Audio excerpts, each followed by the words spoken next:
what you do very well is you circle off and then re-engage. There's a lot of stuff that nobody knows about, which is why I don't want to speak about it too much. You've got to keep the cards close to your chest. If you get a 6'9" guy who's going to get you in this position here, being the size that Volkov is, you're going to get in trouble. Welcome to Tom Aspinall's Fight Lab. I'm Adam Catterall. It is a pleasure to be in your company. This week we are heading to TNT Sports box office for the Heavyweight Championship of the World. I haven't been able to say that for a long time. This man's going to talk about himself, aren't you? I'll leave that to you, boys. Fair enough. Paul Craig's going to be getting stuck in as well. This is your UFC 321 breakdown.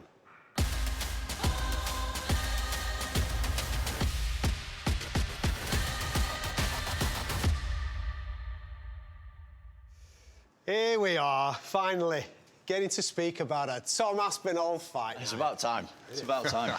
I know, mate. Listen, exciting times for everybody and a little bit of a treat for everybody at home as well. It's TNT Sports box office.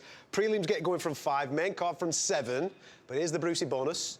You don't have to fight in the middle of the night, son. Yeah? No jet lag. There you go. There you go. It's there for everybody. I'm going to be selfish. As a fan watching this, prime time. Yeah. Come on, man. Perfect. To see everybody's UK favourite fighter, man, this is perfect here. I love it. Perfect, mate. There you go. And like you say, it's been a long time. You've been out for just over a year now. You get back in there and defend the undisputed crown. We're going to mix up this preview, right? Because I can't have you previewing yourself, mate. That'll be weird. Paul's obviously going to play your role in a minute. But before we do, this fight has been talked about, scheduled on a couple of occasions, fallen off on a couple of occasions. We're finally here. Is it a surprise that it is Ciryl that is the man standing across from you? I think, first and foremost, you've got to look at the stats. You're a big stats guy. Yeah. Got the champion, #1 contender. Love that's what we like seeing. Yes. That is what I, as a champion, want to do, is I want to fight the next best guy. I don't want to fight... I mean, I'll always fight whoever the UFC tell me. I've always done that. I always will continue to do that. But ultimately, the champion should fight the #1 contender, in my opinion. I am the champion. I'm fighting the #1 contender, which is Ciryl Gane.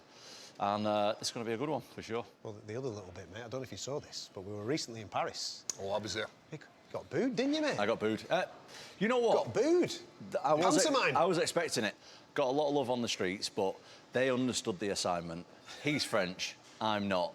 Let's boo the non-French guy. And I was all right with it. It would be the same if he came over to the UK. It'd be the exact same I think story. so. Yeah. I think so, He would get booed. I think Well, our good mate Nick Pete actually started those boos. He was enjoying himself full pantomime. I bet he was. But something that we can say about Ciryl Gane, he has the advantage on arms. Look at them. They're fantastic on that picture. I need to up my game. He lifts well. He looks fantastic. Mr. Craig, what do you see? Is it going to be weird, somebody telling you what you're We're doing going to right? see, because me and Paul, we have trained together a bit in the past, I want to see his analysis of it. Yeah. This is interesting. We have, so your body of work, it's never went the distance, which is good. And you're doing everything well, so it's very hard to look at, if I'm fighting you, I'm going to say, right, Tom's doing this wrong. It's very hard when he's doing everything right, and he's putting people away very, very quickly. Like, your ability to not allow him not to get close to you, because he's looking for these judo throws, and then your ability, head in the pocket, swim in and deliver some big shots, starting with the knee here, right up the middle, boom, opens up for him to drop his hand, drop that elbow, resulting in him falling. Does this feel weird? A little bit weird. Listen, it feels weird for me to do this, but these dirty boxing exchanges are where you're getting the victory, and I think come the Saturday night in the Octagon, that's going to be one of your keys. Your distance management is incredible. Your ability to maintain that distance and that speed. You don't go back in straight lines, you're circling off. If you want to come over here, then we'll run through a... full demo? Oh, we're going for it. We'll go for a full demo. Paul, are you Tom? I'm Tom. Right. So any time the opponent moves forward, you're always light on your toes, but you're not only moving back, because if you move back too much, you're back against the octagon. What you do very well is you circle off and then re-engage, and then you're looking for these shots. And we've seen you getting loads of victories with this. Your ability to see what your opponent's doing, ring IQ, Volkov. Alexander Volkov. I was thinking Volkan Ozdemir. That's your opponent's, mate. I know. He throws that high kick, you slip back, you take it very, very lightly, but you're anticipating this backhand, and as the backhand comes through and he squares his leg up, he almost throws himself he in goes it. This way, So then it results in you, boom, getting in nice and tight, getting him on the ground, and then you're in an area where you feel nice and comfortable, resulting in you getting that straight armbar. I think that, for me, is a victory that's going to age beautifully, because if we look at what he's done previously, it's incredible, and we're going to break that down later, but that ability for you to see that shot after leaning all the way back out of the kick, changing your direction and getting nice deep in the hips, elevating them and taking them down. Look at that, eh? It's like you've just been in a doctor's chair there, hasn't it? Just been psychoanalyzed with everything that you're doing. These are your moments where you explode in, deliver huge shots, and the guys kind of deal with the power and explosive ability. For a long time, we've seen heavyweights who just like to hit hard. If we get inside, and we're inside and it comes to a trading war, it's a lottery. Whereas you don't play the lottery. What you do very well is you're in and you're out, and you deliver these shots and then you're away back out. By the time they've even registered that you're in. Beautiful moment. One of my favourite moments.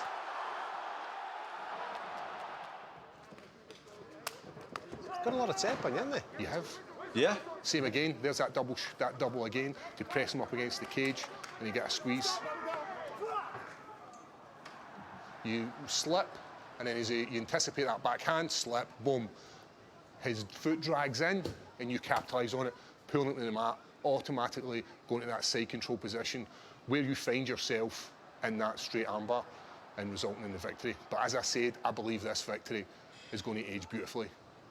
Yeah, it's aging well so far. I think he's been on a 4 or 5 win streak since. So, and he's on this card. We'll talk about sorry, him. No, it's lost against Ciryl, but I thought he won that fight. I thought he won it. I think the vast majority, including Dana White, believed that he also won it. Yeah. So this submission, beautiful. Not a lot of these in the UFC. A straight armbar, beautiful. Your footwork is beautiful. The foot comes in, you're all the way back. Well, you're out, you do a little bit. It's this back leg here. It travels in, and you capitalise on that so beautifully to drag them down into your world. And a lot of people haven't seen enough of your jiu-jitsu, but it's super dangerous, and it's where I believe the fight can be won on Saturday night. We're trying to keep it a secret here, pal. But it's this dirty boxing where you're leaning on your opponent and your ability to manipulate them on the deck. That's where I believe this fight's going to be won. But there's another man standing across the octagon from you, and his skill set is super high as well. He's good. You've said on several occasions that your biggest trait is the ability to make those high-level decisions in the blink of an eye. Yep. That's kind of what you're referring to there, in those particular moments, those exchanges, making those decisions like that, which is unusual in the heavyweight division.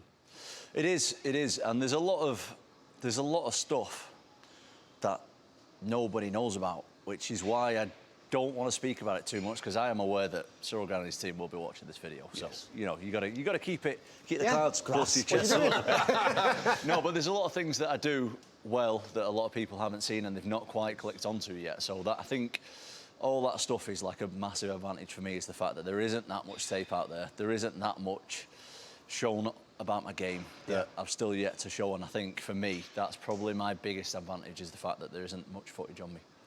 There's a lot of what you've just been saying there regarding Tom that Cyryl's very, very good at as well. Range control, the speed and all those types of things. Do you want to pick away him? We can do, definitely. Go for it then. We can do. So I think we're talking about Ciryl Gane, obviously.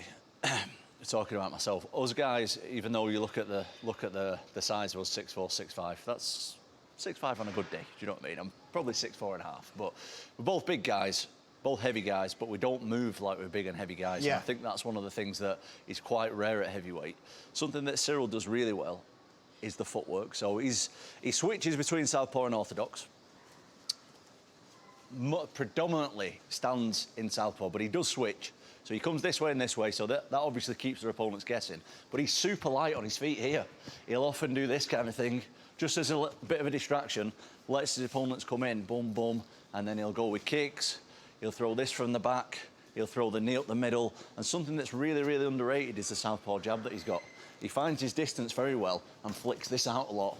Yeah. Boom, and like you were saying, defensively, he's very in and out, so he won't come straight. He won't walk his opponents down this way. He'll constantly be off that centre line, hitting from there and then getting out the way, which is something, we'll watch him. We'll watch exactly what he does. Obviously, I have watched a lot of film on him. he is my next opponent. As you said, the fight has been simmering now for about 5-6 years since we first got in the UFC, so we have been on each other's radar for a long time. I think his range control is really good. Really, really good. Especially when he's fighting guys, and this is not a knock on Taito Ivasa and people like him. Yeah. People who are quite ploddy, coming forward just with hands, he fights really, really well against them. With that long open stance, look, when we talk about this jab, he throws it. That slap. Yeah, a lot of it, he does a lot of like range finding kind of stuff here, and then he'll snap the hand down and come like behind this and stepping across. Never on the centre line, he always steps across the centre line where he's in the advantage point and his opponent isn't, which is something super high level stuff. Again, moves really, really well for a big guy. But let me just put it out there and say, I don't fight like guys like Taito Ivasa. Yeah, so it's a little bit different, the puzzle that he's got to solve against me. I think from a fan point of view, this is such a beautiful matchup on the feet because of, like you've just said, you're two big lads that move very, very different to any other heavyweight that are out there. Yeah. Obviously, it's mixed martial arts, so it might not necessarily all play out on the feet, but if it does, from a fan point of view, it's a mouth-watering prospect. See, as we just spoke about, look, see when he's not coming off the centre line, he'll take a step back, and then look, he cuts an angle, and then comes back in. It's almost like a check, isn't it? Yeah, he'll just go, off. check off the side, put something back, kick or a punch. Look, he cuts the angle there, he's open, boom, he'll throw it in. Really high-level stuff. That's great, as you're saying, if you're up against an opponent who's looking to march forward. Definitely. And throw I'm not haymakers. that kind of guy. He jabs really well off, kind of offbeat jabs. So he's not stood here with his hands up and then goes, boom, straight down the line. It's always from here, and he'll snap it down and go, or he'll fake and then come off to the side and go. All super high-level stuff. Boom. It's a very good jab. It is. Good piston-like jab. Yeah, straight super athletic guy as well. Yep. So 1 minute he's there, the next minute he's over the other side of the octagon. So you've got to be super fit, super sharp against a guy like that, and that is something that we're working on, obviously. Do you think that his body of work over the last few years is what's going to let him down here? Because he's not been, like, we can say the twos haven't been active. Paul's trying to drag me into a bit of smack talk here, I think. No, definitely not smack talk. I just believe that his body of work over, like, you have been active within the gym. Yeah. Right, it might not be, but you're sparring with some of the best guys in the world. Yeah. Never mind who you're training with. I don't think he's got that. No, I think he's definitely got a great team. He trains at the MMA factory in Paris, renowned team, very, very good. My focus is being in the gym and getting better and being the best version of myself that I can be. I don't know if that's what he's doing, but right now I'm focused on being the UFC Heavyweight Champion and nothing else.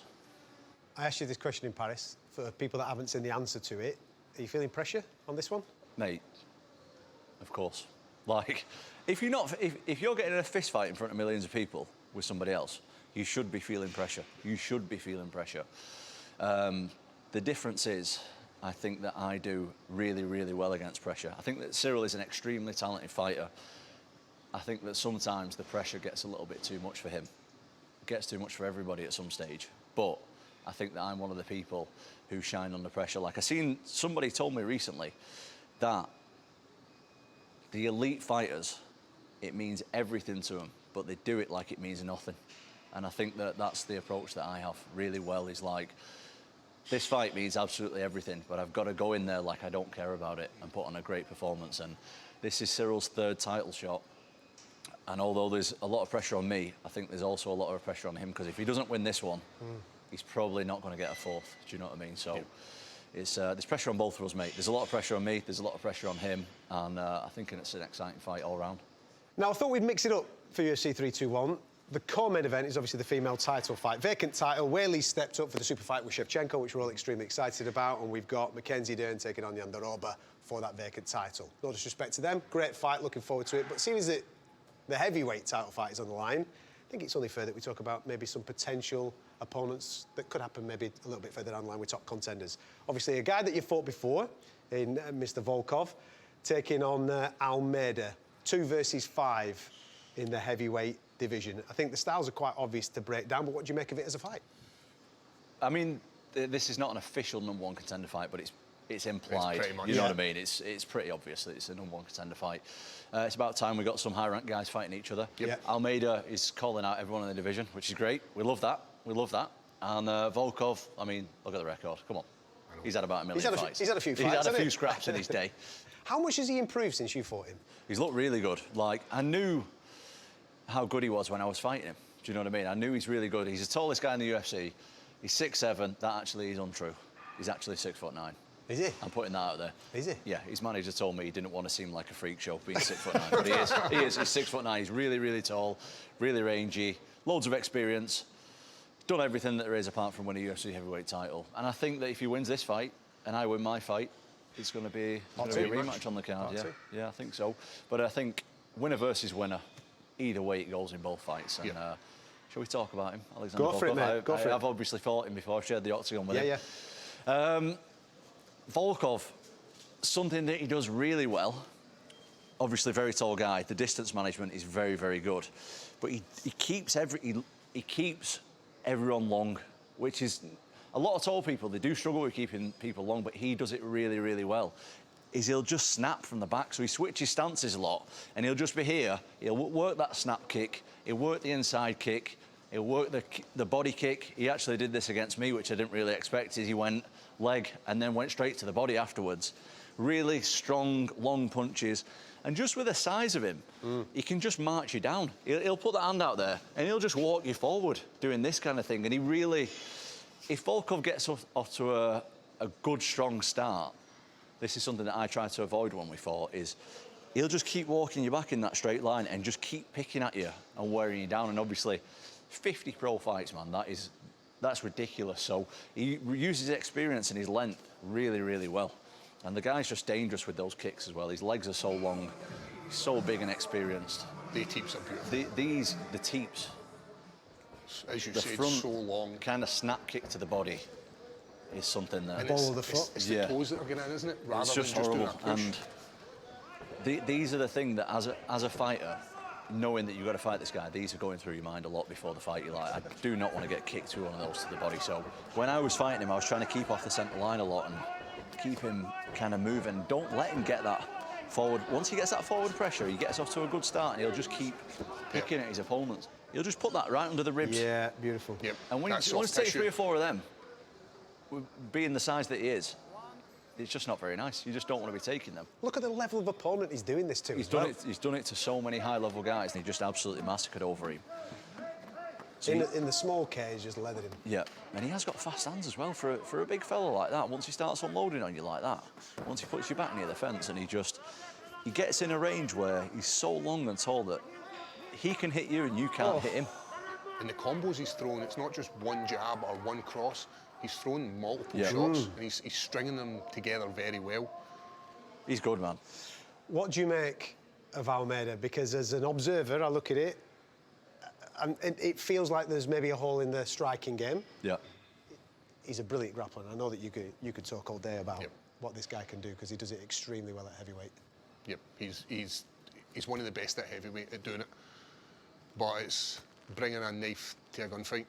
If you've only got one thing, then it's really hard to get. And I found that myself, moving up the rankings. It's very hard to impose your will of jiu-jitsu on somebody. If we use your example, if I'm going to try and go into a jiu-jitsu battle with you, your footwork's going to be too good for me.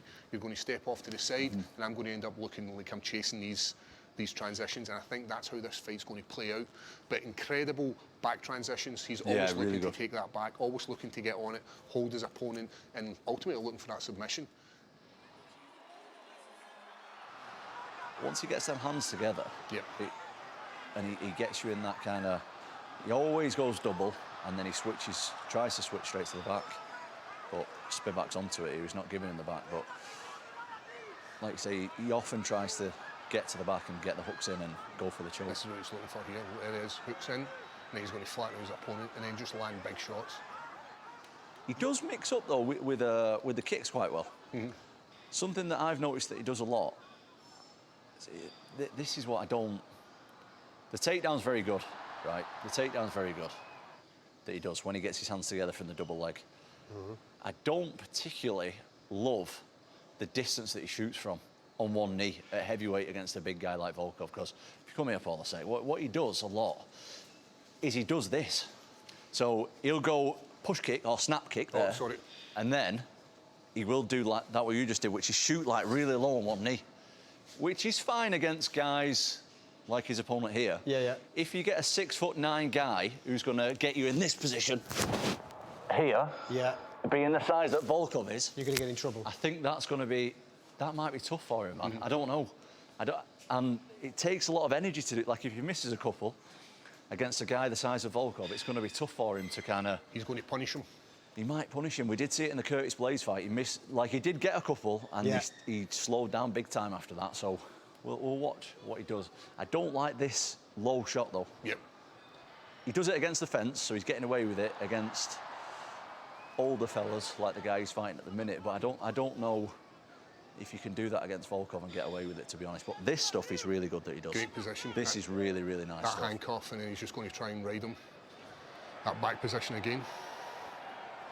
Beautiful. Volkov is like contender in that contender realm, whereas in my opinion, Almeida's still in that prospect, untested realm. This is one that sends him through the ceiling. If he can win this, if he can go out there and finish Volkov, that's a massive statement for the heavyweight division, and no doubt he'll be next for a title shot. We kind of need it though in the heavyweight division, don't we? We need it. Yeah, definitely. I think that would be exciting for everybody if Almeida can go out there, put the beating on Volkov. I don't know if that's going to happen, but it's going to be interesting. I like the outcome where Volkov wins and we have a take two with Tom. I think that's the situation I like. I'll absolutely fight him again if I have to, but we've got a big assignment in Ciryl Gane first, so we'll get that out of the way. And there we have it. That wasn't so painful, was it? Weren't too bad. There you go. Thank you very much, Paul, for coming in and giving us full analysis of everything that's going down at UFC 321. Before I tell you how you can tune in to the fights this weekend, there's a documentary that you should be tuning into as well, The Road to Undisputed, about this man. There you go. Look at you big time now, aren't you? Fights at main events, you've got your own documentary. What's next, Sunshine? Cooking show? Who knows? Who knows? We'll see. Watch this space. UFC 321 goes down live on TNT Sports Box Office this weekend, 5 o'clock. That's right, 5 o'clock in the afternoon is when it gets going with the prelims, and then the main card from 7 with the main man against Ciryl Gane in that main event for the UFC Heavyweight Championship of the World. And if you want to check out The Road to Undisputed, it's available for you now on Discovery+. We'll see you at the fights.